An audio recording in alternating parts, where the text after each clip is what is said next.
आप सभी को प्रणाम। महाराष्ट्र राज्य हिंदी साहित्य अकादमी के 75 साल 75 व्याख्यान की इस कड़ी में मैं आपका अकादमी की तरफ से यहाँ पे हार्दिक स्वागत करता हूँ।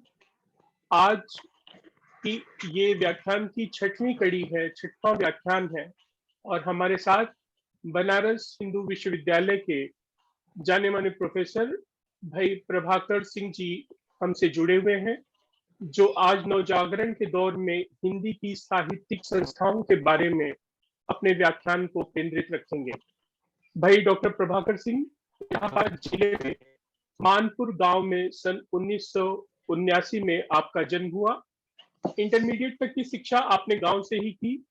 उसके बाद बीए, एमए और पीएचडी इलाहाबाद विश्वविद्यालय से आपने वो शिक्षा ग्रहण की।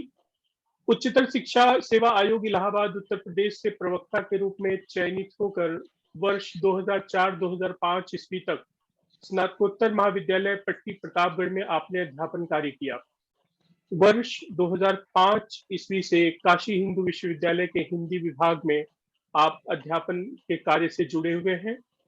लगभग 70 आलेख और समीक्षाएं विभिन्न पत्र पत्रिकाओं में आपकी प्रकाशित हैं। पुस्तकों में 20 से अधिक अध्यायों का प्रकाशन हो गया है।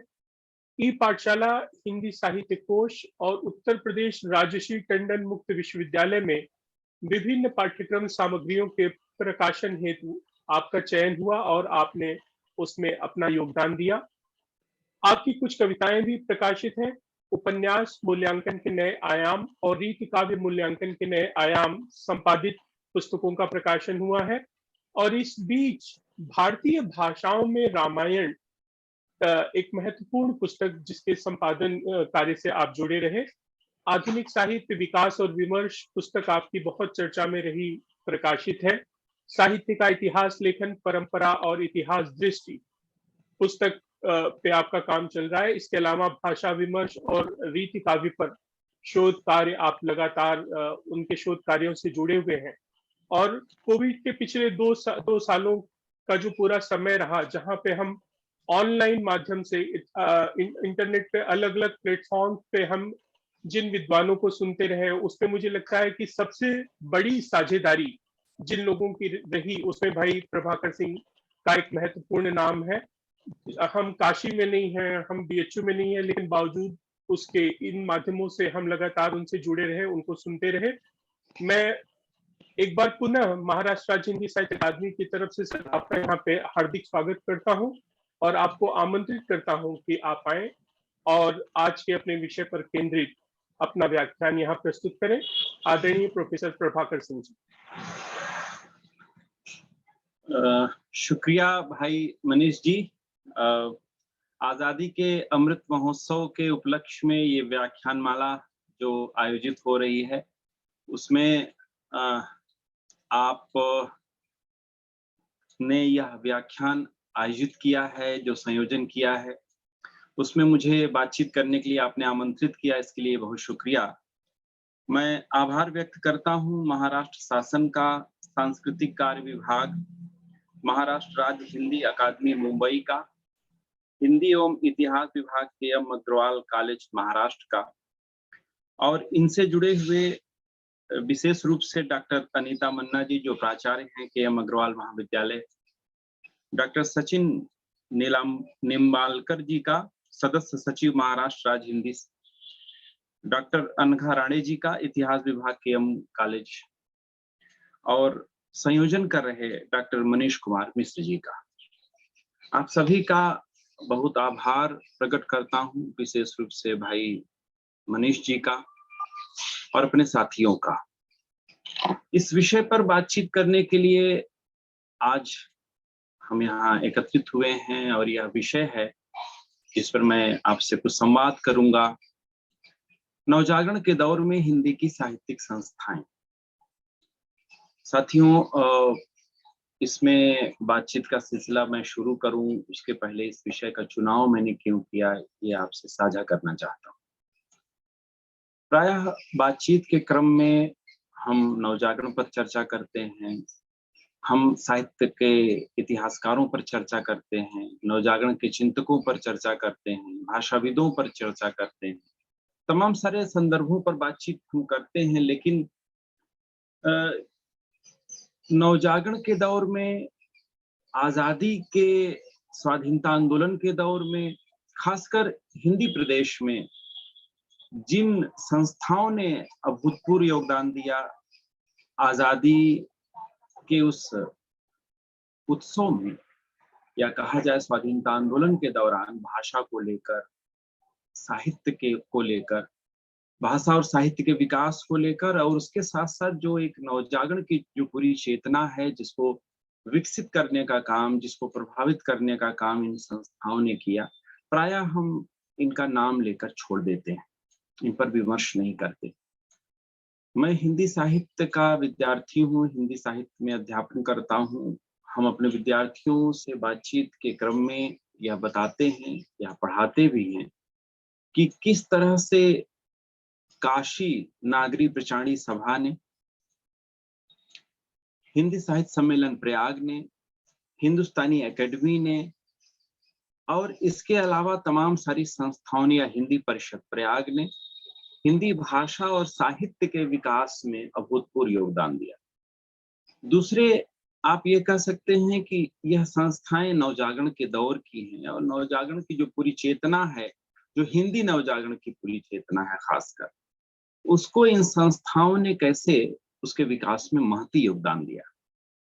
मैं इस पर आज आपसे कुछ बातचीत करूंगा, लेकिन ये सिर्फ ये बातचीत ऐसी नहीं होगी कि मैं आपको उनकी सिर्फ विशेषताएं बताऊंगा, उन अंतर विरोधों पर भी मैं चर्चा करूंगा जिनका प्रभाव आज तक दिखाई देता है। दूसरे, चूंकि बात नवजागरण पर है तो थोड़ी सी बात नवजागरण पर करूंगा मैं, फिर इन संस्थाओं के बारे में बातचीत करूंगा, और विशेष रूप से मैं केंद्रित करूंगा इन 4 संस्थाओं के बारे में, नागरी प्रचारणी सभा काशी के बारे में, हिंदुस्तानी एकेडमी इलाहाबाद, जिसे प्रयागराज जो अब हो गया है, के बारे में, हिंदी साहित्य सम्मेलन प्रयाग के बारे में, और हिंदी परिषद प्रयाग के बारे में। ये 4 साहित्यिक संस्थाएं हैं जिनका बहुत महत्वपूर्ण योगदान रहा, और इन सब के बीच में विश्वविद्यालयों में जो हिंदी विभाग में काम हुआ, उनका भी प्रोजेक्ट मैं करूंगा, लेकिन विशेष रूप से इन 4 संस्थाओं के बारे में बातचीत करूंगा। दूसरे, मैं बातचीत के क्रम में, आपसे संवाद के क्रम में, इन संस्थाओं के बीच में जो साहित्यिक विमर्श हुआ, जो भाषाई विमर्श हुआ, जो बातचीत हुई, उसका जो विकास हुआ, उसका जो संदर्भ जिस तरह से उपजता है, उसके बारे में, और उसका दाय क्या है, उसके बारे में मैं चर्चा आपसे करूंगा। साथियों, नवजागरण पर जैसे ही हम बातचीत करते हैं तो हमारे सामने नवजागरण के चिंतक, नवजागरण पर काम करने वाले चिंतकों में प्रकाश स्तंभ का काम करने वाले, या कहा जाए प्रकाश स्तंभ की तरह, हमारे सामने रामविलास शर्मा का नाम आता है। हमने रामविलास शर्मा के चिंतन में जो नवजागरण की पूरी चेतना का जो उन्होंने विवेचन किया है, उससे हमने भारतीय नवजागरण को जाना है, हमने हिंदी नवजागरण को जाना है, जो उन्हीं का दिया हुआ शब्द है, और उसके बीच में तमाम साहित्यिक, सांस्कृतिक और जो नवजागरण के योद्धा हैं, साहित्यकार हैं, उनके बारे में हमने जाना है, और एक नजरिया हमें दिया है रामविलास शर्मा ने नवजागरण के बारे में, कि किस तरह से स्वाधीनता आंदोलन के दौर में जो आधुनिकता और नवजागरण की जो चेतना जिस तरह से विकसित हो रही थी, उसमें नवजागरण को देखा परखा कैसे जाए। मसलन कि भारतीय नवजागरण पर जब हम चर्चा करते हैं तो एक स्वरूप हमारे सामने उपस्थित होता है। दूसरा, भारतीय नवजागरण में जो प्रादेशिक नवजागरण है, जैसे कि बांग्ला नवजागरण, महाराष्ट्र का नवजागरण, गुजराती नवजागरण, दक्षिण भारत के नवजागरण, और फिर हिंदी नवजागरण, क्या ये सब आपस में मिलते हैं? क्या सबकी अपनी स्थानीय विशेषताएं हैं, और उन स्थानीय विशेषताओं के साथ क्या इनका आपस में कोई जुड़ाव बनता है कि नहीं बनता? या भारतीय नवजागरण के बारे में जब भी हम चर्चा करते हैं, आधुनिकता के बारे में जब भी हम चर्चा करते हैं, तो एक मानस हमारे सामने जो उपस्थित होता है कि जो औपनिवेशिक आधुनिकता के दौर में जो नवजागरण की चेतना विकसित हुई, क्या अगर अंग्रेजी साम्राज्यवाद ना आया होता तो नवजागरण और आधुनिकता की वो चेतना हमारे सामने वैसी घटित होती कि ना होती? ये सारे प्रश्न हमारे सामने उपस्थित होते हैं। लेकिन एक बात से तो इनकार हम नहीं कर सकते कि नवजागरण की जो चेतना है, नवजागरण की जो अभिव्यक्तियां हैं, उन पर जब हम बातचीत करते हैं तो हर देश और काल और समाज, विश्व के किसी कोने में, किसी भी जगह पे नवजागरण एक सतत चलने वाली प्रक्रिया है और नवजागरण हर देश और समाज अपने लिए आविष्कृत करता है समय के अनुकूल। और अभी नवजागरण के एक बड़े चिंतक और विचारक हैं डॉक्टर शंभुनाथ जी, उनकी एक पुस्तक आई है, उसका शीर्षक ही है नवजागरण एक असमाप्त परियोजना। जाहिर सी बात है, नवजागरण की चेतना सतत क्रियाशीलता के साथ भी आप देख सकते हैं। इसे समय के खांचे में जितना हम देखते हैं उसके आर पार भी हमें देखना चाहिए। इसी संदर्भ में अगर अब आप बातचीत करें तो मैं रामविलास शर्मा के शब्दों में नवजागरण के बारे में अगर आपसे बातचीत करूं तो उन्होंने लिखा है नवजागरण की अवधारणा के बारे में कि किसी देश या उसके प्रदेश के सामाजिक सांस्कृतिक आंदोलन को हम नवजागरण कहते हैं। इसमें सामाजिक कुरीतियों को दूर करने के प्रयत्न शामिल हैं। शूद्रों और स्त्रियों की स्थिति को बदलने के प्रयत्न नवजागरण के अंग हैं। धार्मिक सुधार, अंधविश्वासों के विरुद्ध प्रचार नवजागरण के अंतर्गत आते हैं। शिक्षा प्रचार, साहित्य रचना जैसे कार्य उसके अंतर्गत ही। ध्यान रखिएगा कि नवजागरण की इस पूरी अवधारणा में रामविलास शर्मा जी जिस चीज की तरफ इशारा करते हैं वो हमारे विषय से जुड़ता है कि नवजागरण में जब हम बातचीत करते हैं तो उसमें किस तरह से किसी भी देश और समाज के सांस्कृतिक सामाजिक आंदोलन की बातचीत हम करते हैं और उस आंदोलन के बारे में बातचीत करते हुए वहां जो कुरीतियां हैं, जो प्रतिगामी शक्तियां हैं, उनके खिलाफ जो आंदोलन चलता है उसके बारे में बात, उसके बारे में, और सबसे बड़ी चीज तर्क, विज्ञान और उसके बारे में बातचीत करना, मनुष्यता के बारे में बातचीत करना नवजागरण के केंद्र में। और बौद्धिकता या बुद्धिवाद जिसे रैशनैलिटी कहते हैं या वैश्विक फलक पर रेनेसा या नवजागरण जिसे कहा जाता है उसका सबसे महत्वपूर्ण घटक है। इन सब के बीच में खास जो तत्व उभरता है कि शिक्षा का प्रसार, साहित्य रचना जैसे कार्य भी नवजागरण के महत्वपूर्ण अंग है। और हर प्रदेश और देश में या आप देखिए स्थानीय स्तर पर इन संदर्भों के साथ ही हम नवजागरण की अभिव्यक्तियों के बारे में बातचीत कर सकते हैं। रही बात जब हम जब रैशनैलिटी की बात करते हैं, हम बौद्धिकता की बात करते हैं, बुद्धिवाद की बात करते हैं, तो ये बात सही है कि नवजागरण के केंद्र में ये चीज दिखाई देती है। लेकिन इन संदर्भों के बारे में बातचीत करते हुए जैसे ही हम भारतीय नवजागरण पर चर्चा करते हैं तो यह प्रश्न हमारे सामने उभरता है कि ये सत्य है क्या कि अगर अंग्रेजी उपनिवेशवाद न आया होता तो भारतीय नवजागरण की चेतना वैसी न होती जैसे कि आज हमारे सामने दिखाई देती। तो इसके बहुत सारे प्रारूप हैं हमारे सामने, क्योंकि अकादमिक चर्चा करते हुए इस पर बातचीत की जाए तो बेहतर है। इसको देखने का बहुत सारा नजरिया हमारे सामने दिखाई देता है, चाहे वो आधुनिकता को संदर्भित करके करें, लेकिन नवजागरण को देखने का, नवजागरण को समझने का जो नजरिया है, उस नजरिए में आप बातचीत करें तो आपको एक दृष्टिकोण तो यह दिखाई देगा जो ये कहता है कि अगर भारत में अंग्रेजी साम्राज्यवाद न आया होता या अंग्रेजी उपनिवेशवाद न आया होता तो भारतीय चेतना में, भारतीय शिक्षा में, भारतीय दर्शन में, भारतीय कलाओं में, साहित्य में और यहाँ के शासन प्रशासन में वैसी चमक ना आती, वैसी बौद्धिकता ना आ पाती कि जैसे कि पहले थी। जिस तरह से थी, आने के बाद उसमें आमूल-चूल परिवर्तन आया और उसने भारतीय इस पूरी चेतना को बदला। सुशोभन सरकार से लेकर तमाम सारे बुद्धिजीवी इस तरह की जो परियोजना है, जो घटक है, जो अवधारणाएं हैं, उस पर वो टिप्पणी करते हैं और ये इसको स्वीकार करते हैं। एक दूसरा मत है रामविलास शर्मा जैसे विद्वानों का, जिसमें सबसे प्रमुख हैं उनका ये कहना कि अगर जो वो स्वीकार करते हैं कि अंग्रेजी साम्राज्यवाद की जो प्रगतिशील भूमिका है उसके बारे में वो बातचीत करते हुए उनका ये कहना है कि ये जो प्रगतिशीलता की चेतना के बारे में दुहाई दी जाती है अंग्रेजी साम्राज्यवाद की, इसका वो विरोध करते हैं। मैं रामविलास शर्मा के साथ आचार्य हजारी प्रसाद द्विवेदी को भी जोड़ता हूँ। आचार्य हजारी प्रसाद द्विवेदी नवजागरण के वैसे विवेचक आचार्य नहीं हैं, लेकिन उनका जो सिद्धांत है, जो परंपरा का स्वाभाविक विकास जिसमें बातचीत करते हैं, सांस्कृतिक चेतना की जो बातचीत करते हैं कि भारतीय परंपरा में स्वाभाविक गतिकी जो है वह कैसे भारत को विकसित करते हुए आगे बढ़ रही थी। अगर अंग्रेजी साम्राज्य ना भी आया होता तो भारत का विकास जरूर इसी तरह से होता, अपनी तरह से होता। ये बात सही है। इन्हीं संदर्भों के साथ रामविलास शर्मा इन सारे संदर्भों की बातचीत करते हैं, उसके बारे में एक व्याख्या होगा। एक तीसरी व्याख्या भी नवजागरण की चेतना की है, जो हम चूंकि हिंदी साहित्य पर बातचीत कर रहे हैं, साहित्यिक संस्थाओं पर मुझे बातचीत करनी है, तो जाहिर सी बात है ये सिरा उससे जुड़ता है। और वो जो तीसरी व्याख्या है, वो व्याख्या ये है कि औपनिवेशिक आधुनिकता और भारतीय आधुनिकता की टकराहट से जो नई चेतना पैदा हो रही थी वह काबिले गौर है, उसे देखना चाहिए कि इसके लिए एक शब्द जैसे कि रामस्वरूप त्रिवेदी और तमाम साहित्य इतिहासकार और विद्वान इस पर बातचीत करते हैं।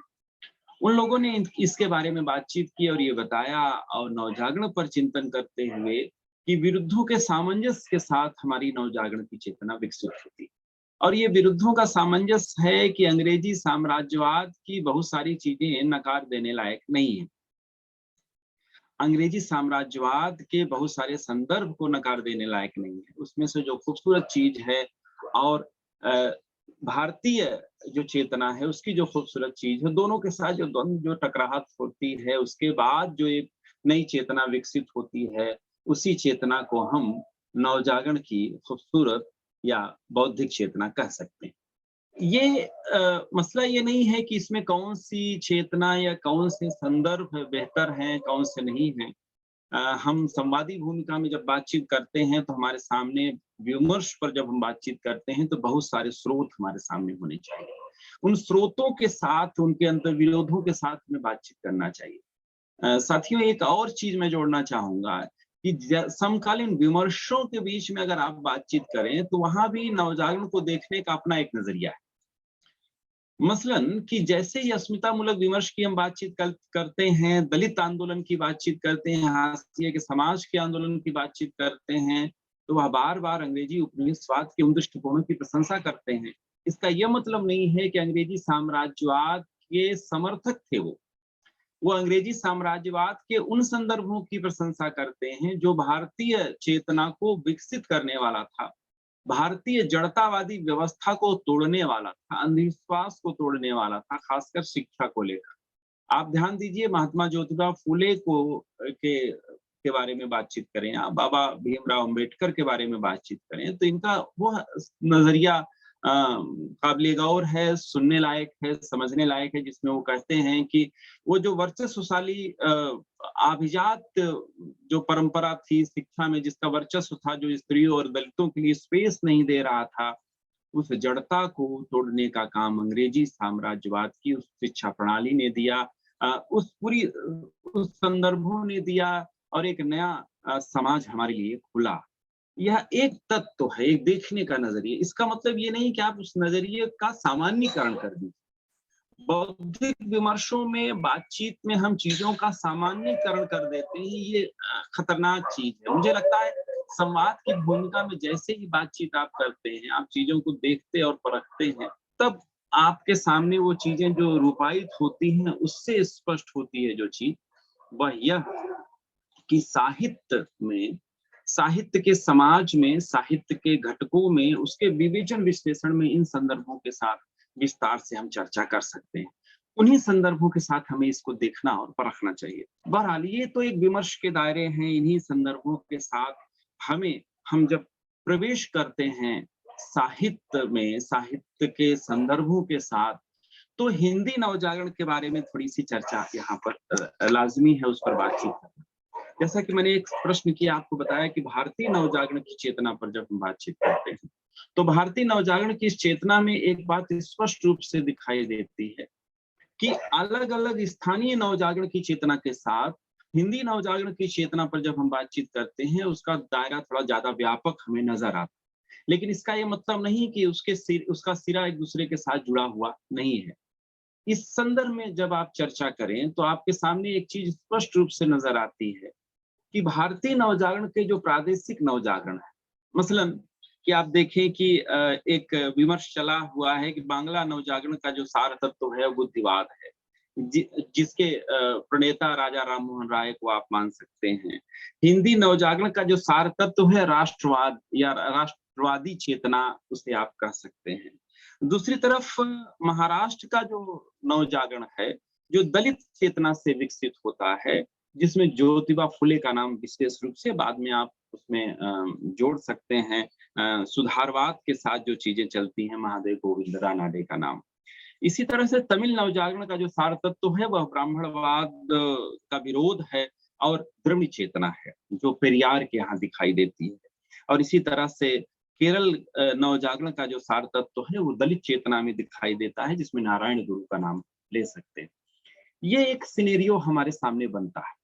लेकिन जैसे ही हिंदी नवजागरण पर हम चर्चा करते हैं, इसका मतलब ये कि यहाँ पर आपको बता दें कि नवजागरण के ये सारे सेट्स, ये स्रोत हैं अलग अलग, ये अलग अलग होते हुए भी इनके तार आपस में जुड़े हुए, और इनका जो तार आपस में जुड़ा हुआ है उससे हम नवजागरण की चेतना का एक भारतीय चेहरा हमारे सामने उपजता है।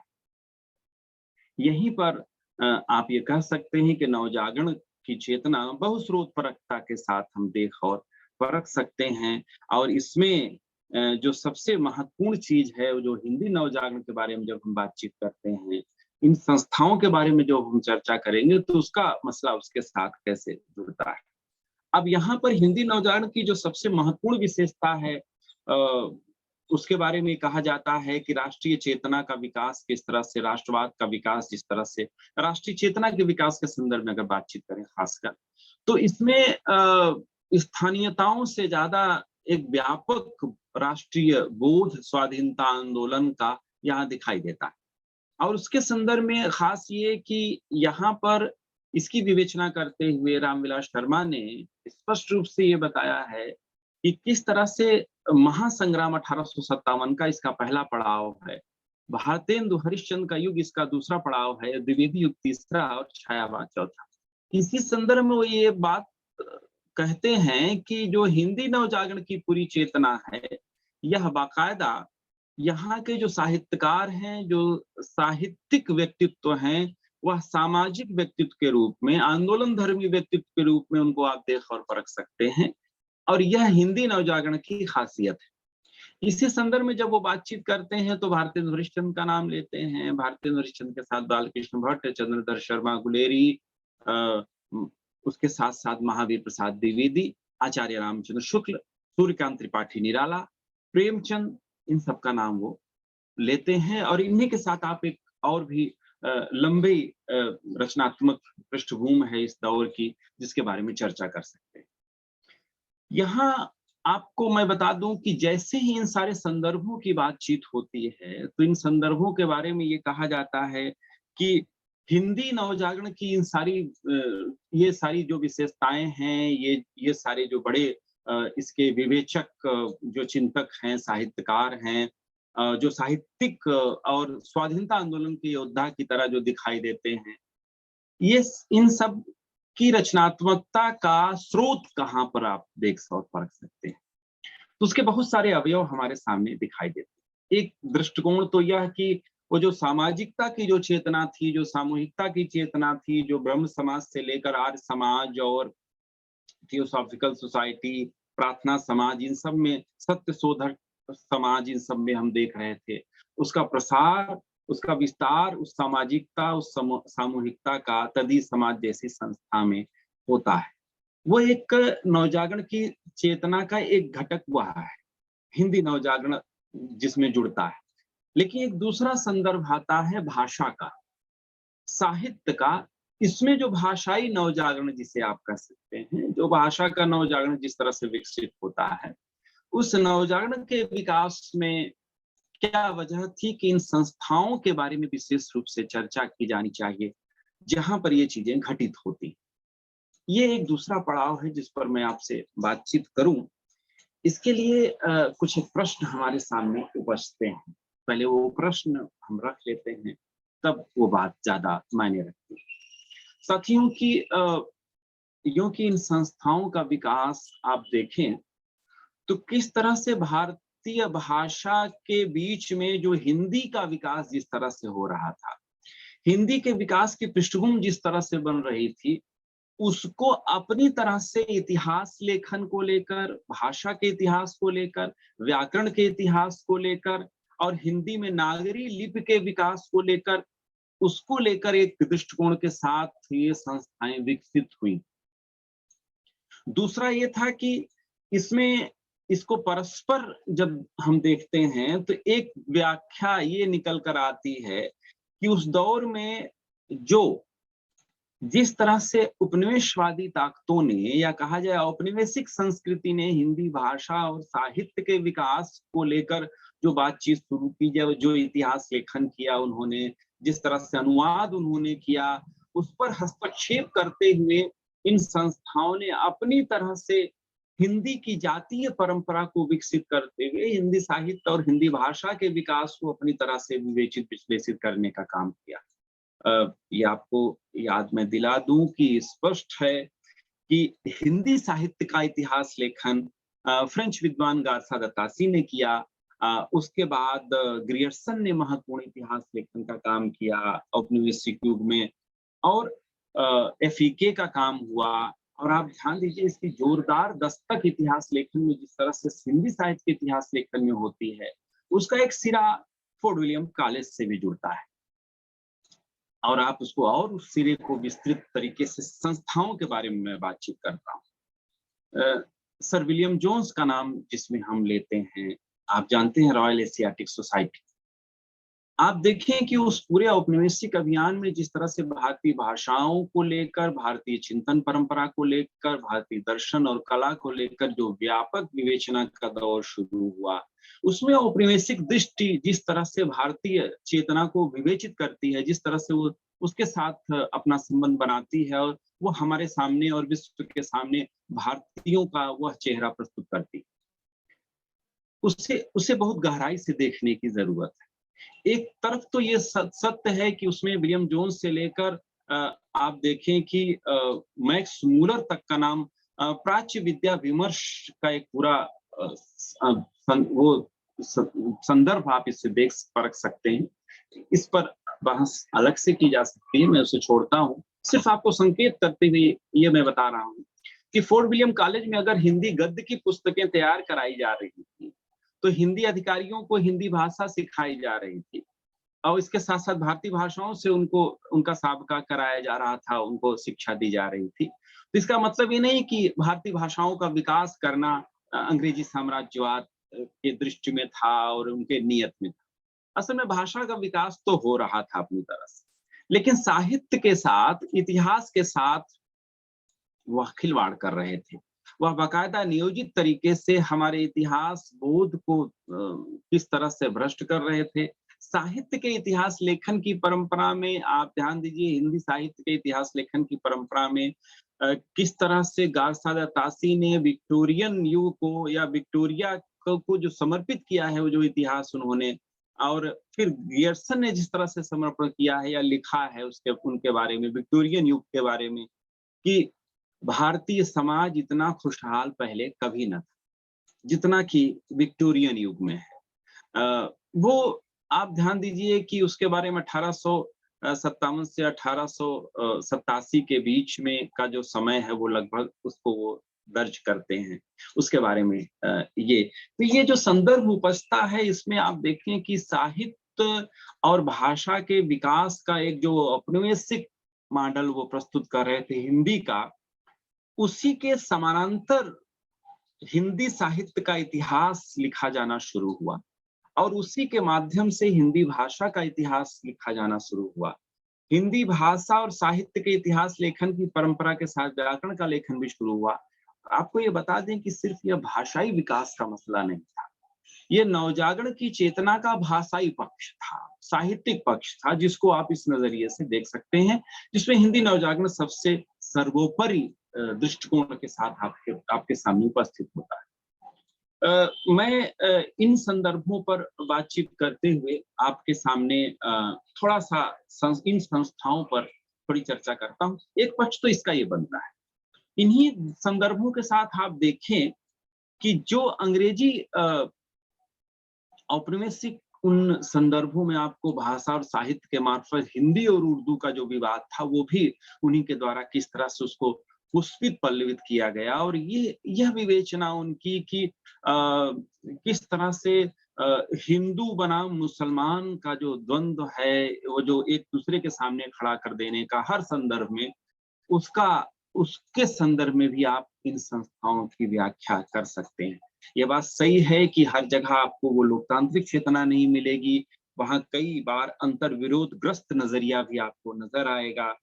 लेकिन अ, पूरेपन के साथ आप देखें तो इन संस्थाओं का अपना एक दिलचस्प इतिहास है, इनकी महती भूमिका है, और भूमिका इतनी महती कि आजादी के बाद भी अपनी भूमिका में ये दिखाई दे रही है संस्थाएं, क्योंकि उनमें जो वर्चस्वशाली शक्तियां हैं, जो तथाकथित शुद्धतावादी शक्तियां हैं, उन पे अगर वर्चस्व अपना बनाए हुए हैं तो उन्हें तोड़ने की जरूरत है, और जो टूट भी रही है कई वजहों से।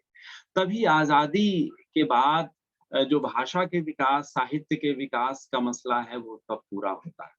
ये बहुत सारे सवाल हैं, बहुत सारे संदर्भ हैं जिसके साथ हम इस विषय पर बातचीत कर सकते हैं। अब आपसे मैं तथ्यों और आंकड़ों पर बात नहीं करूंगा, कुछ कुछ दिलचस्प किस्सों के साथ बातचीत करते हुए मैं अपनी बात दूसरी तरफ ले जाता हूँ, संस्थाओं की तरफ। अ, वैसे संस्थाओं के बारे में बातचीत का बड़ा दिलचस्प इतिहास है। आप देखें कि 19वीं सदी का जो अंतिम दौर है, जब ये संस्थाएं, जैसा कि मैंने आपसे बताया कि किस तरह से संस्थाओं का निर्माण करना जरूरी था, इसलिए क्योंकि अपनी भाषा और अपनी लिपि और उनके संदर्भ में अपनी जो साहित्य की पूरी समृद्ध विरासत है, उसका लेखन करना, उसका प्रकाशन करना, उसके बारे में सही जानकारी देना, सही इतिहास दृष्टि को विकसित करना, ये सारा काम था इन संस्थाओं का।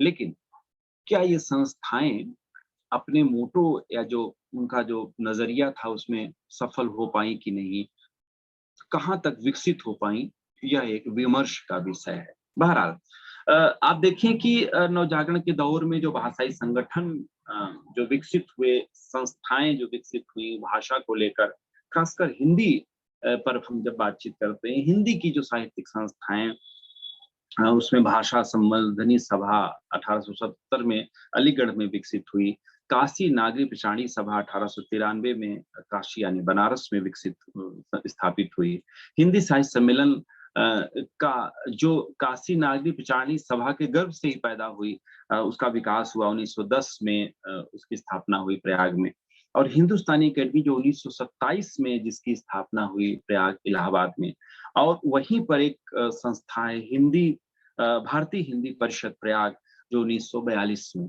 संस्था ये बनी। इन संस्थाओं ने में क्या चीजें विकसित हुई, किस तरह से इन्होंने काम किया, थोड़ी सी उस पर चर्चा हम कर लेते हैं। बात मैं करता हूं सबसे पहले नागरी पिछाड़ी सभा की। आप जानते हैं कि नागरी पिछाड़ी सभा की केंद्रीय भूमिका थी भाषा और साहित्य के विकास को लेकर, और एक बार फिर वो चर्चा में संस्था है कि उसमें कैसे उसका जीर्णोद्धार हो रहा है। उसमें तमाम सारी वो शक्तियां जो उस पूरे संस्था के उस विरासत को संभाल नहीं पा रही थी, उनसे उनसे मुक्त कैसे कराया जाए, और उस संस्था का जो लोकतांत्रिक चेहरा है, जो भाषा के विकास को लेकर इतना महत्वपूर्ण काम किया, साहित्य और इतिहास और भाषा के विकास को लेकर इस संस्था ने, उसको किस तरह से उसको फिर नए सिरे से स्टेब्लिश किया जाए। बहरहाल इस संस्था के बारे में इसका जो मुख्य उद्देश्य था हिंदी साहित्य और भाषा का प्रचार प्रसार करना। 9 जुलाई 1893 ईस्वी में आप देखें कि उस समय इंटरमीडिएट के विद्यार्थी थे बाबू श्याम सुंदर दास, और उनके अगुवाई में किस तरह से यह नागरी पिछाड़ी सभा बनी, और इसके उनके सहयोगी जो थे उसमें पंडित राम नारायण मिश्र और ठाकुर शिव कुमार सिंह ये शामिल थे। और इस संस्था के विकास में, इस संस्था के का निर्माण जैसे ही हुआ, उस दौर में तमाम सारे लोगों से संपर्क किया गया, और इसके विकास की जो भूमिका है उसको कई सारे कोणों से देखा और परखा जा सकता है। मुख्य रूप से 3 संदर्भ तो इसके लिए जा सकते हैं। एक संदर्भ तो ये कि इस संस्था के विकास के साथ कैसे अ, जो भाषा में नागरी लिपि का विकास है, हिंदी भाषा का विकास है, उसका व्यापक अभियान किस तरह से चलाया जाए, सिर्फ साहित्य के क्षेत्र में नहीं, अदालत से लेकर, कानून से लेकर, कचहरी से लेकर तमाम सारे संदर्भ, तमाम सारे अवयवों में कैसे नागरी लिपि विकसित हो और जनभाषा का रूप वो कैसे बन पाए, तो साहित्यिक तरीके से और इन संदर्भों के साथ एक व्यापक अभियान का हिस्सा कैसे बनती है संस्था।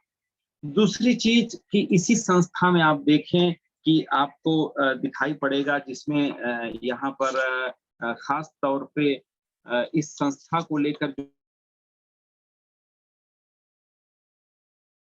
के संवर्धन का काम जिस तरह से हुआ, और तीसरा है साहित्य के इतिहास लेखन का। ये 3 खास काम इस संस्था ने किए, उनके बारे में थोड़ी-सी चर्चा आपसे मैं करूँगा। जैसे कि आप देखें कि इस संस्था में शुरुआत में बड़े विद्वान, बड़े विचारक किस तरह से जुड़ते हैं, और राजा शिव प्रसाद सितारे हिंद को इस संस्था से जब जोड़ने का, सभापति बनाने का काम करने का प्रस्ताव जब जारी किया गया या कहा जाए उनसे निवेदन किया गया, तो उन्होंने लगभग इसे ठुकराया और कहा कि मैंने अपनी कलम तोड़ दी है, अब मैं व्यर्थ के किसी विवाद में नहीं पड़ना चाहता।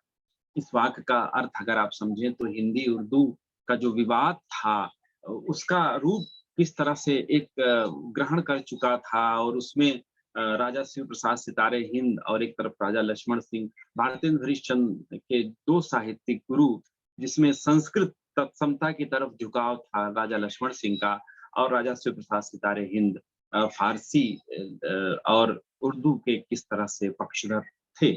बहरहाल इसमें आप देखें कि एक व्यापक उथल-पुथल के दौर में यह संस्था बनती है, लेकिन इस संस्था में धीरे-धीरे जो पूरा पश्चिमोत्तर प्रांत था, वहाँ पर अवध में अदालत में, प्राइमरी शिक्षा में किस तरह से हिंदी और नागरी लिपि के प्रवेश को लेकर बहुत व्यापक विमर्श चला, और उस विमर्श में या उस अभियान में, उस आंदोलन में, जिसमें 1895 में आप देखें टोनी मैकडॉनल्ड पश्चिमोत्तर प्रांत के लेफ्टिनेंट गवर्नर बनकर आए, उनके सामने जिस तरह से प्रस्ताव गया, और उसके बाद एक व्यापक अभियान का रूप इसने लिया।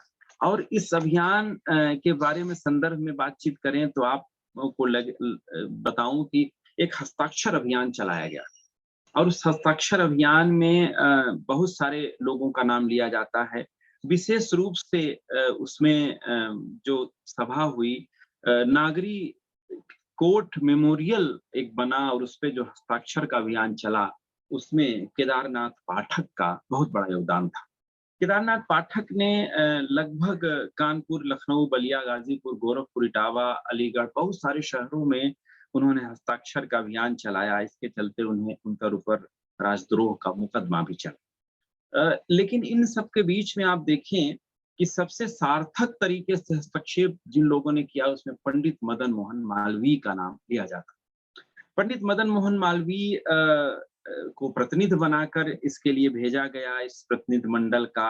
लेकिन दिलचस्प बात ये है कि आपको बताऊं कि बड़ा खूबसूरत सा सिरा जुड़ता है कि पंडित मदन मोहन मालवीय ने अपने साथ प्रतिनिधि मंडल में जिन हिंदी सेवकों को उन्होंने तरजीह दी, उसमें ज्यादातर हिंदी के जो मुख्य सेवक थे, उनके बनिस्बत उन्होंने राजाओं रईसों को थोड़ा ज्यादा तवज्जो दी।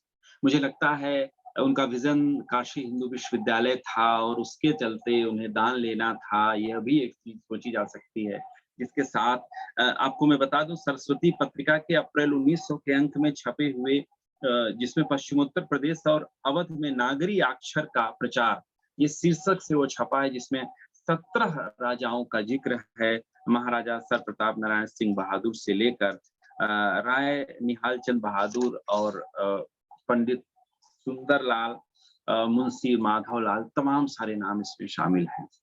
इस पर एक टिप्पणी की मेरी आत्म कहानी में श्याम सुंदर दास ने कि मालवीय जी जीवन में एक साधारण दृष्टि डालने पर यह स्पष्ट होता है मालवीय जी के कि उनके हृदय में राजाओं और रईसों के लिए बहुत अधिक सम्मान था। ये बात तो एक खास तरीके से उन्होंने लिखी, लेकिन ये बात सत्य है कि इस पूरे अभियान ने नागरी लिपि आंदोलन जिसे कहते हैं, उसको एक बहुत महत्वपूर्ण मोड़ दिया। एक पक्ष तो ये, दूसरा जो पक्ष बनता है वो सरस्वती का प्रकाशन। आप देखें कि इसी संस्था से सरस्वती के प्रकाशन की प्रक्रिया विकसित होती है।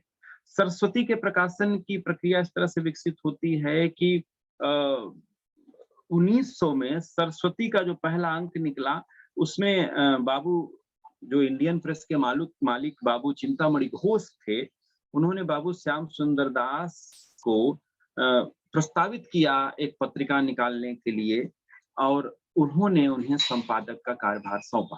लेकिन आप देखें कि उन्होंने शुरू में संपादन का अकेले कार्यभार नहीं लिया और लगभग एक टीम बनाई उन्होंने, और इसमें एक संयुक्त संपादन समिति बनी, और उस समिति में उन्होंने जगन्नाथ दास रत्नाकर, श्याम सुंदर दास, राधा कृष्ण दास, किशोरीलाल गोस्वामी और कार्तिक प्रसाद, ये सब शामिल थे। लेकिन काम श्याम सुंदर दास को ही करना था ज्यादा, तो उन्होंने 1 साल बाद इस संयुक्त संपादन मंडल को खत्म किया गया और फिर उन्होंने अकेले कार्यभार संभाला। 1901 से लेकर 1903 तक उन्होंने 2 तक उन्होंने कार्यभार ग्रहण किया, फिर संपादन का, और फिर 3 से महावीर प्रसाद द्विवेदी आते हैं, और महावीर प्रसाद द्विवेदी ने किस तरह से 17 वर्षों तक सरस्वती को हिंदी का एक बड़ा आंदोलन बनाया और हिंदी के एक बहुत बड़ी पत्रिका के रूप में उसे एस्टेब्लिश किया। ये आप कह सकते हैं कि महावीर प्रसाद द्विवेदी ने सरस्वती के द्वारा एक द्विवेदी स्कूल जिस तरह से विकसित किया, भाषा का, साहित्य का, सृजनात्मकता का, चिंतन का, उसके पीछे उसका सिरा भी नागी पिटानी सिरा से कैसे जुड़ता है। लेकिन एक दिलचस्प बात ये कि जब उन्होंने कार्यभार संभाला संपादन का महावीर प्रसाद द्विवेदी ने, तो महावीर प्रसाद द्विवेदी ने मातृभाषा के प्रचारक विमल बीए पास सौम्यशील निधान बाबू श्याम सुंदर दास जैसा पदबंध लिखकर पूरी फुल फ्रेम में एक पूरी फोटो लगाकर उनकी कृतज्ञता ज्ञापित की महावीर प्रसाद द्विवेदी ने श्याम सुंदर दास की हिंदी सेवा के लिए, खासकर नागरी पिचानी सभा से लेकर सरस्वती को लेकर। लेकिन यह महावीर प्रसाद द्विवेदी की बेबाकी में कहूंगा, और ये इसीलिए हिंदी इस तरह से मजबूत बनती है, उसका रूप इस तरह से मजबूत बनता है, और हिंदी नवजागरण के योद्धा के रूप में उनको याद करते हैं रामविलास शर्मा, तो गलत नहीं। सन 1904 के अंक में महावीर प्रसाद द्विवेदी ने सरस्वती के ऊपर सरस्वती पत्रिका में नागरी पिचानी सभा की खोज रिपोर्ट की कठोर आलोचना की और उस पर एक टिप्पणी की उन्होंने। और आप देखें कि उसके बाद महावीर प्रसाद द्विवेदी और श्याम सुंदर दास का एक विरोध शुरू होता है, और सरस्वती के जो मालिक थे, इंडियन प्रेस के मालिक चिंतामणि घोष के पास अनुमोदन वापस लेने का विचार भेजा गया नागरी पिचानी सभा की ओर से, और यह भी हुआ कि वह अनुमोदन हटाया गया, और बाद में सरस्वती के कवर पृष्ठ छप जाने के बाद भी उसे हटाकर अनुमोदन जो नागरी पिचानी सभा का हटाकर फिर वो छपी। तो यह भी एक रूप आपको दिखाई देता है नागरी पिचानी सभा और सरस्वती पत्रिका उन संदर्भों के विवेचन विश्लेषण में। एक और दिलचस्प पहलू है, वो मैं आपसे जिक्र करूं, जो तीसरा पड़ाव है नागरी पिचानी सभा, वो है हिंदी शब्द सागर। आप ध्यान दीजिए कि हिंदी शब्द सागर जिस तरह से बना, उसमें बहुत सारे विद्वानों को शामिल किया गया और एक पूरी टीम बनाई गई। उसमें जो समिति बनाई गई, उसमें अगर आप देखें तो बहुत महत्वपूर्ण लोग उसमें शामिल थे, और हिंदी शब्द सागर कोश का जो संपादन हुआ, उस संपादन में जो शुरू में बाबू श्याम सुंदर दास को काम सौंपा गया, तो उन्होंने जो एक अपनी टीम बनाई, उस टीम में जो तय किया गया, जिसमें बालकृष्ण भट्ट थे, आचार्य रामचंद्र शुक्ल, लाला भगवान दीन, अमीर सिंह कोश के सहायक संपादक के रूप में, मुख्य संपादक श्याम सुंदर दास थे और ये सहायक संपादक के रूप में थे। इसमें उनकी मदद के लिए ये सब लोग थे। लेकिन आप ध्यान दीजिएगा कि 1901 में बाबू श्याम सुंदर दास को नौकरी के सिलसिले में कश्मीर जाना पड़ा, और ये जो कोश का काम था उसको वहीं से वो संपादित करना शुरू किया उन्होंने, लिहाजा उनके जो सहयोगी थे उस कोष में वहां पर उनका सहयोग करने के लिए गए। और आप देखें उसमें ये कहा जाता है कि बहुत सारी समस्याओं के चलते अमीर सिंह कैसे उससे कट गए, फिर बालकृष्ण भट्ट कैसे उससे गए जम्मू, और फिर वो किसी वहीं पर किस तरह से उनकी एक टांग टूट गई और वो फिर वापस आ गए प्रयाग। इसी तरह से बाद में कोष के संपादन में सिर्फ 2 लोग बचे। उसमें आचार्य रामचंद्र शुक्ल और बाबू श्याम सुंदर दास, और फिर बाबू श्याम सुंदर दास उस कोष का पूरा सब कुछ लेकर वो 1910 पुनः वो बनारस कैसे शिफ्ट होते हैं। और इसके बाद आप ध्यान दीजिए ये काम किस तरह से होता है, इसके बारे में कहा जाता है कि हिंदी भाषा का विकास जिस तरह से लिखा श्याम सुंदर दास ने, और हिंदी साहित्य का इतिहास लिखा आचार्य रामचंद्र शुक्ल ने। ये बात एक अवान्तर कथा भी हो सकती है, लेकिन कई सारे लोगों ने कहा कि श्याम सुंदर दास उसके प्रधान संपादक थे और आचार्य रामचंद्र शुक्ल उसके संपादक सहयोगी संपादक के रूप में थे। क्योंकि श्याम सुंदर दास ने हिंदी भाषा का इतिहास लिखा था और आचार्य शुक्ल ने हिंदी साहित्य का इतिहास। शुक्ल जी ने ज्यादा बड़ा काम किया था, बहुत व्यापक स्तर से काम किया था, उसके बारे में बहुत ज्यादा यहाँ अवकाश नहीं है कि बातचीत करें। लेकिन प्रकाशन के दौर में ये बात आई थी कि किस तरह से प्रधान संपादक के रूप में नाम जाएगा श्याम सुंदर दास का, और शुक्ल जी किस तरह से उसमें सहयोगी संपादक के रूप में रहेंगे। इसमें द्वंद्व भी हुआ और बाद में किस तरह से अलग अलग वो छपा और शुक्ल जी के नाम से हिंदी साहित्य का इतिहास छपा। ये एक खास संदर्भ इस नागरी पिचाणी सभा का उभरता है। लेकिन उसी नागरी पिचाणी सभा में आप देखें कि कामता प्रसाद गुरु का हिंदी व्याकरण छपता है। उसी नागरी पिचाणी सभा से किस तरह से हिंदी शब्दानुशासन जैसी पुस्तक है किशोरीदास वाजपेयी की। तो हिंदी भाषा, व्याकरण और इतिहास में एक राष्ट्रवादी चेतना के साथ, उस राष्ट्रवादी अभियान के साथ एक बड़ा और व्यापक और मुकम्मल एक अभियान चलता है, जो नवजागरण का साहित्यिक पक्ष, भाषाई पक्ष आप से कह सकते हैं, वो इस संस्था ने महत्वपूर्ण तरीके से हस्तक्षेप किया। यूं कि जब भी बातचीत होती है तो ये कहा जाता है कि जैसे कि पांडुलिपियों के संरक्षण को लेकर, उन सब को लेकर मिश्र बंधु विनोद भी वहीं से प्रकाशित हुआ। इसे आप देख और परख सकते हैं। तो एक पक्ष तो ये उभरता है उस अभियान का, और दूसरा जो पक्ष है, अभी इस पर थोड़ी देर में मैं कुछ चर्चा और भी जुड़ेगी तो करूंगा। लेकिन इसके बाद जो संस्था है जिसके बारे में बातचीत करना दिलचस्प होगा, वो संस्था ज्यादा थोड़ा विरोधाभासी स्थितियों के साथ, विकास और विरोधाभास दोनों उसके साथ चला। और चला इस तरह से कि आप देखें कि वहीं पर किस तरह से हिंदी साहित्य सम्मेलन जो बना 1910 में प्रयाग में, उसकी पहली बैठक हुई काशी में। वहीं से वो शुरू होता है अभियान, और ये वहां पर एक अभियान बना और ये बताया गया कि हिंदी भाषा का विकास जैसा हम करना चाहते हैं, नागरिक का विकास जिस तरह से करना चाहते हैं, साहित्य का विकास राष्ट्रीय स्तर पर जिस तरह से करना चाहते हैं, नागरी पिचाणी सभा उस तरह से कर नहीं पा रहे। इसके लिए एक सम्मेलन बनना चाहिए, संस्था बननी चाहिए। और आप देखें कि उसके मदन मोहन मालवीय के सभापतित्व में वह गठित होती है संस्था, और उसके बाद उसके प्रधानमंत्री बनते हैं राजर्षि पुरुषोत्तम दास टंडन। क्योंकि इसके बारे में कहा जाता है कि उसमें लगभग एक तरह से हिंदी और उर्दू का जो खांचा था वो थोड़ा विवादित रूप ले चुका था, और इस विवादित रूप में 2 धड़ा आपको दिखाई देगा। एक धड़ा तो ऐसा दिखाई देगा जिसमें जो हिंदुस्तानी की वकालत करता हुआ, जिसमें आप देखें पद्म सिंह शर्मा से लेकर महात्मा गांधी उसमें शामिल हैं, जो खुद सभापतित्व किया था, जिन्होंने हिंदी साहित्य सम्मेलन के आयोजनों का बाद में ये आप देख सकते हैं। और एक भारतीय चेहरा हिंदी का इस संस्था ने देने का रूप तो बनाया, लेकिन जो हिंदुस्तानी का मसला था, जिसमें हिंदी और बनाम उर्दू वाला मसला था, वो पेंच की तरह इस संस्था में आपको दिखाई देगा। कुछ एक दिलचस्प पहलू उसके हैं, वो आपके सामने मैं रखता हूँ।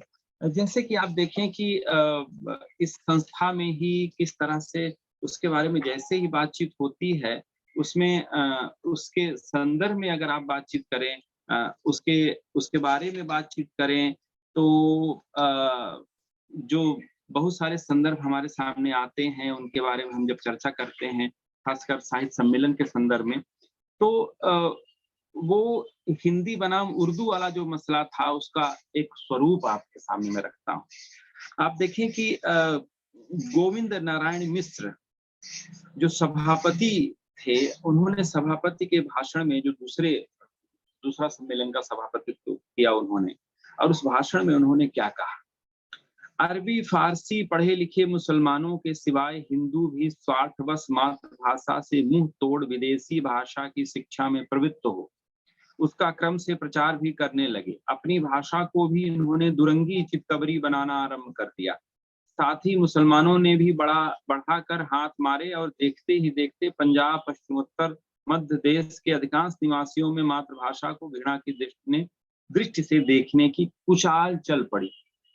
कहने का मतलब ये कि यह जो दृष्टिकोण है भाषा को देखने का, उसको विकसित करने का, एक तरफ हिंदी को विकसित करने की प्रक्रिया तो चल रही थी, लेकिन साथ-साथ वो जो कुचाल और कुदृष्टि वाला जो मसला है उर्दू को लेकर, इन सब को लेकर, वह सभा में एक बीज वपन उसका किस तरह से हुआ, उसका अपना संदर्भ बनता है। और ये बात सही है कि ये मसला उतना था नहीं, इतना उपनिवेशवादी या अंग्रेजी साम्राज्यवादी नीतियों ने इसको विकसित किया अपनी तरह से, और उसमें उन्होंने और वह उनका तीर निशाने पर पड़ा, और ये तमाम तरह की संस्थाओं में, आंदोलनों में, उन सब में लगभग दो धड़ा हमारे सामने दिखाई देने लगता है।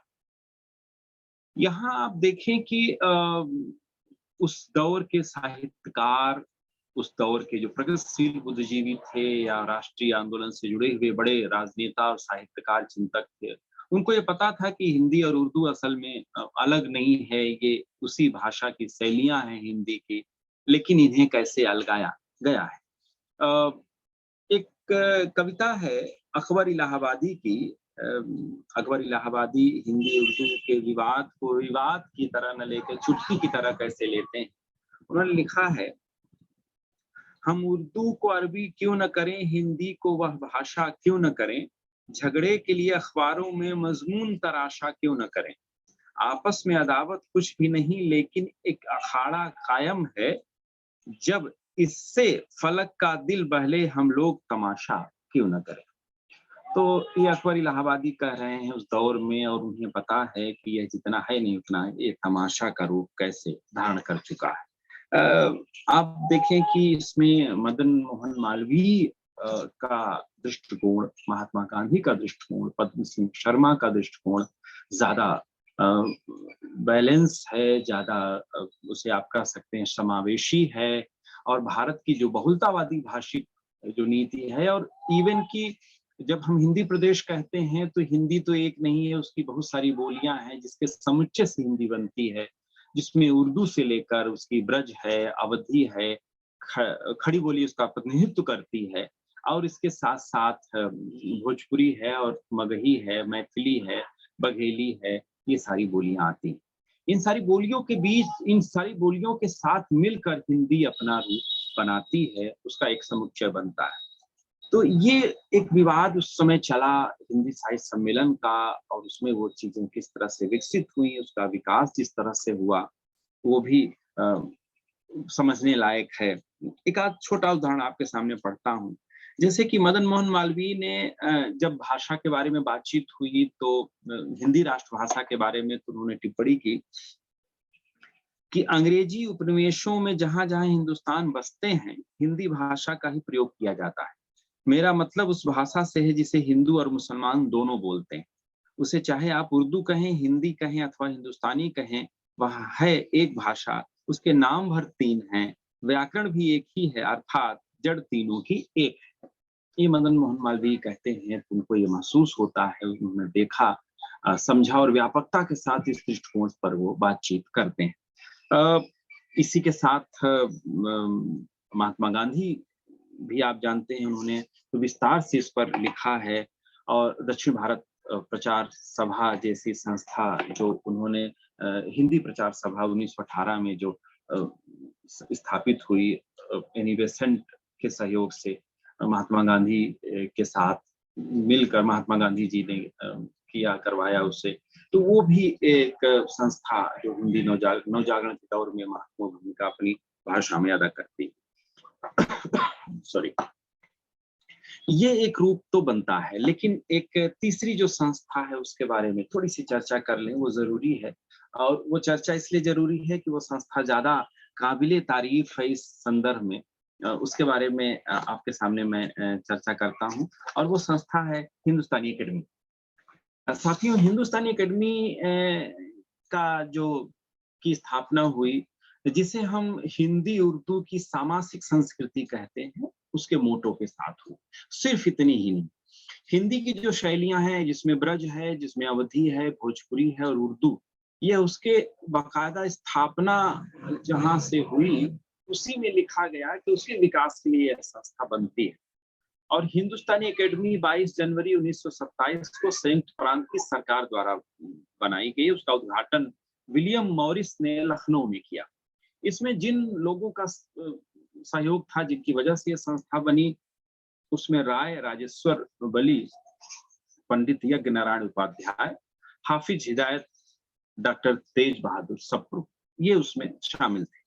और आपको बता दें कि संस्था का जो मुख्य उद्देश्य था वो यही था कि अनुवाद मुख्य रूप से हिंदी और उसकी जो शैलियां हैं, जो उसकी सहयोगी भाषाएं हैं, उनका संयुक्त रूप से प्रसार करना, जिसमें हिंदी के साथ उर्दू का विशेष रूप से एक सहयोग इसमें दिखाई देता है, और उसके साथ ब्रज, अवधी और भोजपुरी का।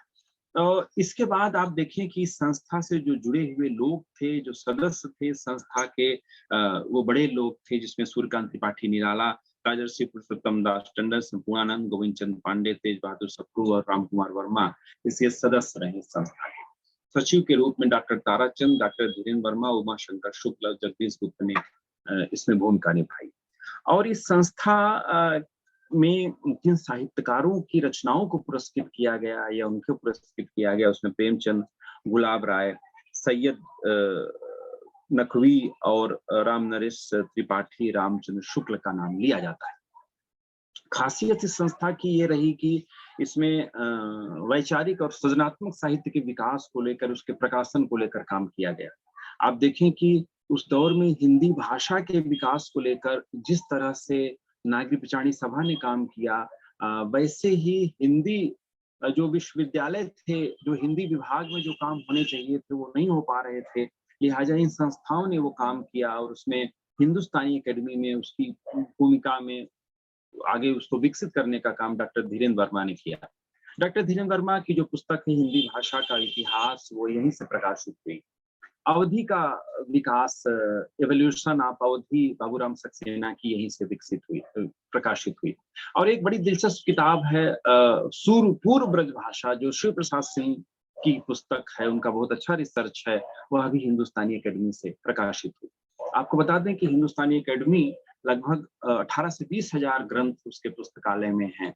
और इस संस्था का जो मुख्य उद्देश्य था कि साहित्यकारों को सम्मानित करना, साहित्यकारों की पुस्तकों को प्रकाशित करना, हिंदीतर भाषा और विदेशी भाषाओं में जो खूबसूरत चीजें हैं उनका हिंदी में अनुवाद करवाना, और इसके साथ साथ दिलचस्प और महत्वपूर्ण साहित्यिक व्याख्यानों को आयोजित करना।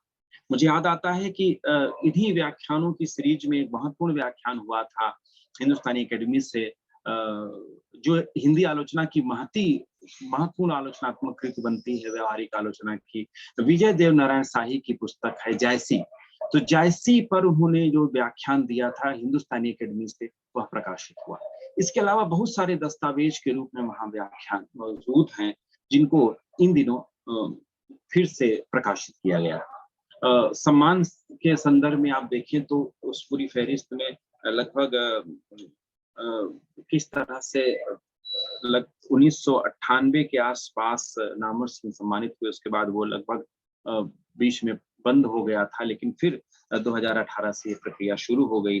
और ये मैं कह सकता हूँ कि हिंदी पट्टी में, हिंदी प्रदेश में जो साहित्यिक संस्थाएं अपना सबसे महत्वपूर्ण काम कर रही हैं, उसमें हिंदुस्तानी अकेडमी का नाम महत्वपूर्ण है, जो उसके पूरे मोटो को लेकर चल रहा है। और इन्हीं संदर्भों के साथ एक संस्था का नाम और आप ले सकते हैं, और वो संस्था है भारतीय हिंदी परिषद प्रयाग। साथियों, ये संस्था डॉक्टर धीरेन्द्र वर्मा ने 1942 में गठित की, और 1942 में 3 अप्रैल 1942 को जरूरत ये थी कि हिंदी के जो प्राध्यापक हैं, हिंदी के जो विश्वविद्यालय स्तर के प्राध्यापक हैं, चिंतक हैं, विचारक, अनुसंधानकर्ता, वो पूरे देश में जो फैले हुए हैं, उनके लिए एक मंच चाहिए था जो साल में गोष्ठी कर सकें, एक बैठक कर सकें और उसके साथ जुड़ सकें। तो उसमें इस संस्था का उन्होंने विकास किया, और इस संस्था में भी बहुत सारे काम महत्वपूर्ण हुए। एक खास चीज बताना मैं भूल गया था, उसको जोड़कर फिर बता दूं कि नागरी पिछाड़ी सभा ने जिस तरह से अनुसंधान और संपादन का काम किया, उसमें हिंदी साहित्य का वृहद इतिहास जो 17 भागों में है, वह एक बड़ा व्यापक काम है हिंदी भाषा के विकास और साहित्य के विकास के लिए। ठीक उसी तर्ज पर हिंदी परिषद प्रयाग से डॉक्टर धीरेन्द्र वर्मा के नेतृत्व में, या कहा जाए कि उनके संपादन में 3 भागों में हिंदी साहित्य को प्रकाशित किया गया। हिंदी साहित्य का जो पूरा वृहद इतिहास है, उसका 3 भागों में प्रकाशन किया गया, संपादन के द्वारा किया गया। और कुछ एक खास चीजें और कि वहीं से बहुत सारी किताबें प्रकाशित हुई, जैसे कि डॉक्टर भोलानाथ, डॉक्टर लक्ष्मी सागर वार्ष्णेय की किताबें आप वहीं से हिंदी परिषद से प्रकाशित हुई। लक्ष्मी सागर वार्ष्णेय की फोर्ट विलियम कॉलेज जैसी पुस्तक जो बड़ी महत्वपूर्ण है, वो भी वहीं से प्रकाशित हुई। अब बहरहाल प्रकाशन उसका बंद हो चुका है, वहां से सिर्फ एक पत्रिका निकलती है, हिंदी अनुशीलन उसका नाम है, और उसमें पदेन सदस्य उसके संपादक होते हैं, और राष्ट्रीय स्तर पर ये संस्था अपना एक काम कर रही है।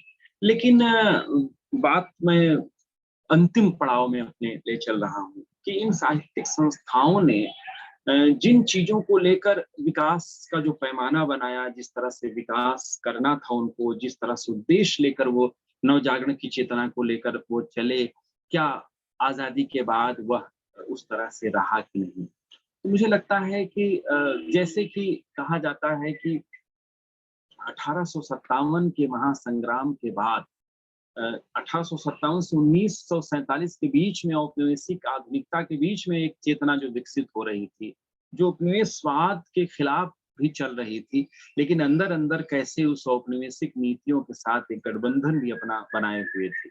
आजादी के बाद हिंदी भाषा और साहित्य के विकास के बारे में बातचीत करें, जिसका जनतांत्रिकरण होना चाहिए था, व्यापक प्रचार प्रसार होना चाहिए था, शायद वो इन संस्थाओं में हो सकता था, लेकिन उस स्तर से क्यों नहीं हुआ?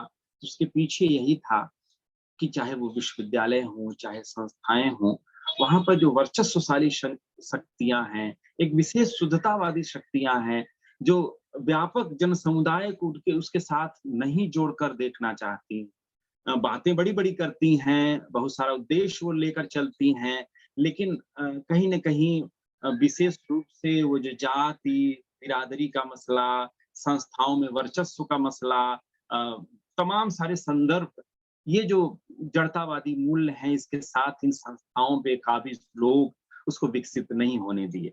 इसके चलते आप देख सकते हैं कि इन संस्थाओं का वैसा विकास नहीं हुआ। तो एक सिरा तो इसका ये कि एक रूप में यह संस्थाएं जिस रूप में बनी थी, जो अपना प्रारूप लेकर चल रही थी, उसमें उसके लोकतांत्रिक चेहरे को विकसित करना चाहिए था, वैसा विकास बाद में बहुत कम हुआ लेकिन कम हो पाया। और आजादी के बाद लगभग जैसे कि इसको पूरा एक नया आकाश मिलना चाहिए था, मिला भी था, लेकिन विकसित होना चाहिए था, लेकिन इन्हीं सब कारणों से वह संस्थाएं लगभग उन आप कह सकते हैं मृतप्राय स्थिति में चली गई। इस बीच में एक संस्था अगर आप नाम लें, हिंदुस्तानी अकेडमी आपके सामने है, जो अगर इस समय आपके सामने उपस्थित है अपने पूरे वजूद के साथ ठीक ठाक स्थिति में, तो उसके पीछे मुझे जो लगता है, तो सरकारी सहयोग संस्थाओं का इन सबका तो मसला रहता ही है, लेकिन एक जो उद्देश्य से जो संस्था बनती है, एक बड़े उद्देश्य के साथ, एक व्यापक समावेशिकता के साथ, उन संदर्भों के साथ, तो हिंदुस्तानी अकेडमी एक बड़े स्तर से उसका अभियान वो चला रही थी। आज़ादी के बाद भी इसीलिए वो संस्था अपने को पुनर्जीवित कर पाई या विकसित कर पाई, जबकि नागरिक कार्य जैसी संस्थाएँ उस तरह से विकसित नहीं हो पाई। हाँ, इस दौर में ज़रूरत है इन संस्थाओं को अपना एक प्रारूप बनाकर भाषा के विकास का एक लोकतांत्रिक रूप बनाएँ वो।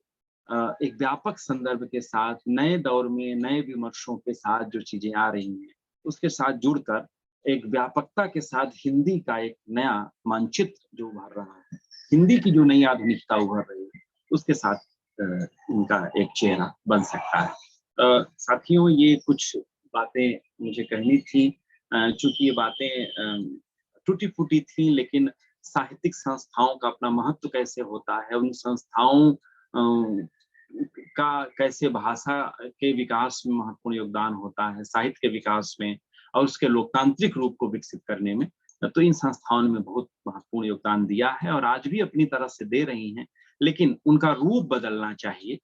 ये मैं आज के दिन कहना चाहता हूँ आप सबसे। आज़ादी के इस अमृत महोत्सव के उपलक्ष्य में ये जो बातचीत हो रही है, उसमें एक सिरा यह भी है, इसे देखना और परखना चाहिए। संस्थाएँ भी व्यक्ति की तरह हरकत करती हैं, उनमें जीवंतताएँ होती हैं, उनमें स्पंदन होता है और उससे जुड़े हुए तमाम सारी स्मृतियाँ होती हैं। उन स्मृतियों को, उनकी खूबसूरती को सहेजते हुए उसको विकसित करना हमें चाहिए। ये सबसे बड़ा उद्देश्य हमारा होना चाहिए। जी, शुक्रिया। धन्यवाद भाई प्रभाकर सिंह जी। मैं तो बड़े ध्यान से सुन रहा था और जब आपने कहा कि मैं आंकड़ों और तथ्यों के बजाय कुछ कथानकों के माध्यम से उन सारी संस्थाओं की चर्चा करूंगा, तो मैं थोड़ा सावधान हुआ और कुछ, चूंकि मैं किसी दूसरे संदर्भ में बनारस को लगातार टटोलता रहा हूँ, तो बाबू श्याम सुंदर दास, उनका खत्री परिवार, फिर राजा साहब के परिवार की उनकी नौकरी, फिर उसे वहीं से फिर काशी हिंदू विश्वविद्यालय की यात्रा, निश्चित तौर पे वो ये ज्यादा बेहतर समझे होंगे कि मालवीय जी और राजर्षि टंडन का आशीर्वाद भी शायद उनको उसी परंपरा से मिला जिस तरह से मालवीय जी राजाओं महाराजाओं के सहयोग से वो सारे काम करवा पा रहे थे जो राष्ट्र के निर्माण में भाषा, साहित्य इत्यादि के संदर्भ में बहुत जरूरी थे। और 1857 से लेकर 1947 तक हम लोग देखें, ये जितने भी काम हो रहे थे उसके लिए राजा रजवाड़ों के अलावा कोई विकल्प नहीं था कि आप किसी तरह से या तो हर परिवार उस खत्री परिवार की तरह संपन्न हो या भारतेंदु परिवार की तरह हो, अन्यथा ये संभव भी नहीं। बहुत सारे दूसरे संदर्भ भी हैं, लेकिन आज वो अवसर नहीं है। मैं व्यक्तिगत तौर से आपसे उनकी चर्चा करूंगा, लेकिन इतना जरूर है कि इस विषय के माध्यम से आपने सोचने समझने के बहुत सारे आयाम हम लोगों को दिए हैं।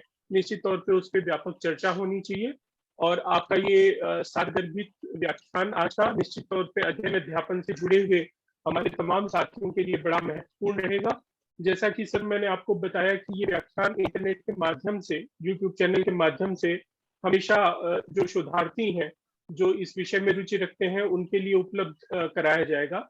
और बाद में यही सारे व्याख्यान 75 साल 75 व्याख्यान इसी शीर्षक के साथ अकादमी जो है पुस्तकाकार रूप में इसे प्रकाशित भी करेगी। तो मैं एक बार पुनः अकादमी की तरफ से आपके प्रति हार्दिक कृतज्ञता ज्ञापित करता हूँ कि आपने हमारा अनुरोध स्वीकार किया और आप यहाँ उपस्थित रहे। बहुत बहुत धन्यवाद सर। आपकी अनुमति हो तो मैं इस व्याख्यान की समाप्ति की घोषणा करूँ। शुक्रिया, जरूर। धन्यवाद सर।